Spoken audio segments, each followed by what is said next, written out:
안녕하세요. 잘 살아보 세무사 김도현 세무사입니다. 모두들 긴 추석 연휴는 잘 보내셨나요? 저는 수요일날 출근하는데 이상하게 너무 피곤하더라고요. 잠도 엄청 많이 잤는데 왜 이렇게 피곤한 건지 모르겠습니다. 여러분도 저와 같으신가요? 제가 수요일날 출근하는데 이틀만 더 쉬고 싶다라는 생각을 계속해서 했습니다. 그래도 어쩌겠습니까? 저희가 쉬는 동안에도 계속해서 세금 시사 이슈가 발생을 했습니다. 오늘도 어김없이 돌아왔습니다. 세금 시사를 읽어주는 남자 세시남입니다. 오늘 기사는 조세 심판례가 아닌 일반 세금 시사를 들고 와봤습니다.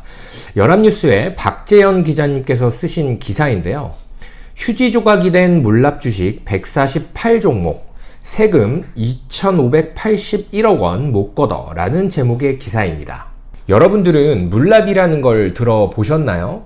그냥 느낌적으로 봤을 때는 세금을 낼 돈이 없으니까 물건으로 대신 납부하는 것 같죠? 맞습니다. 물물교환인 셈이죠. 세금이라는 부채를 물건으로 교환을 하는 겁니다. 근데 아무 세금이나 물건으로 납부할 수 없다는 사실 알고 계셨나요? 국세에서는 상속세만 가능하고 지방세에서는 재산세만 가능합니다. 그 외의 세금은 물건으로 납부를 할 수가 없습니다. 기사를 한번 볼게요. 정부가 세금으로 물납을 받은 비상장 주식 중 아직 처분하지 못하고 보유 중인 주식이 326종목에 달하는 것으로 나타났다. 이 중 절반가량은 폐업 등으로 비정상 범인이 된 기업 주식이라 향후에도 처분이 어려울 전망이다. 2일 국회 재정위원회 소속 더불어민주당 양경숙 의원이 한국자산관리공사에서 받은 자료에 따르면 물납제도가 시행된 1997년 이후 올해 8월까지 캠코가 물납받은 비상장 주식의 규모는 총 1155종목, 최초 물납금액은 7조 5,840억이다. 물납이 상속세라고 막 해주는 게 아닙니다. 물론 요건이 있겠죠.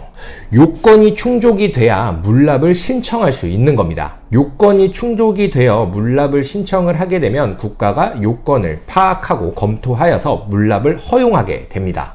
또한 물납이 허용되는 물건들도 제한적입니다. 아무 물건이나 받아줄 수는 없으니까요. 물납이 허용되는 재산은 첫 번째로 부동산이 있습니다. 당연히 부동산은 가치가 있으니까 받아주겠죠. 그 다음으로는 국채 등 채권과 유가증권이 있습니다. 근데 상장된 거는 안 돼요. 보통은 생각을 하겠죠.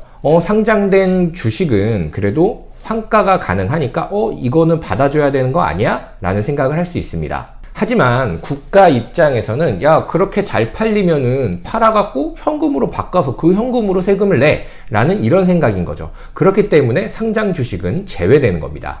그리고 마지막으로 기사에서 언급된 비상장 주식입니다.